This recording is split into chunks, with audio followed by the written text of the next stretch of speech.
সিলেটের ফুসফুসে এখন এক অদ্ভুত শূন্যতা ঝুলে আছে। একসময় আধ্যাত্মিকতার আলো আর জীবনের স্রোতে ভরা এই শহর আজ কেবল মৃত প্রতিধ্বনির রাজ্য। মানুষহীন পথে ভেসে আসে কেবল বাতাসের শীতল দীর্ঘশ্বাস। দরগা, ভাঙা ফানুস, শ্যাওলায় ঢাকা দেয়াল, প্রার্থনার গুঞ্জন বদলে গেছে অচেনা কান্নায়। কিন ব্রিজ, মরিচা ধরা লোহার গায়ে কুয়াশা, নদীর কালো জল ফিসফিস করে পুরনো স্মৃতি। আমজাদ আলীর ঘড়ি, সময় থেমে গেছে, নিস্তব্ধ কাটা যেন অদ্ভুত সতর্কতা। জিন্দা বাজার, ভাঙা সাইনবোর্ড, উল্টে থাকা রিকশা, বাতাসে হারানো কোলাহল।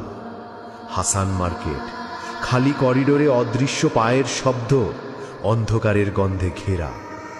করিমুল্লা মার্কেট, ছিন্ন শাটার, দেয়ালে শুকনো লতা, বাতাস বাজায় ভয়াল সুর। কোর্ট পয়েন্ট, ফাটা বেঞ্চ, ছেঁড়া ফাইল, অদৃশ্য রায়ের প্রতিধ্বনি।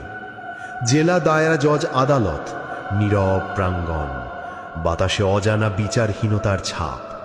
শহীদ মিনারে লতাগুল্মে ঢাকা, ফাঁকা মঞ্চে শোনা যায় হারানো কণ্ঠের বিলাপ। শহরটি থেমে আছে, কিন্তু প্রকৃতি থেমে নেই।